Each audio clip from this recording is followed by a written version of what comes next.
ಹೊಟ್ಟೆ ತುಂಬ ತಿನ್ನೋದಕ್ಕಿಂತ ಮನಸ್ಸು ತೃಪ್ತಿ ಆಗೋ ಥರ ತಿನ್ನಬೇಕಂತೆ.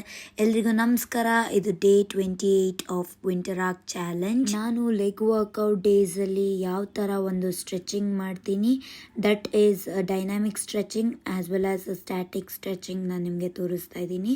ಇದು ನಾನು ಫಸ್ಟ್ ಮಾಡ್ತಾ ಇರೋದು ಡೈನಾಮಿಕ್ ಸ್ಟ್ರೆಚಿಂಗ್.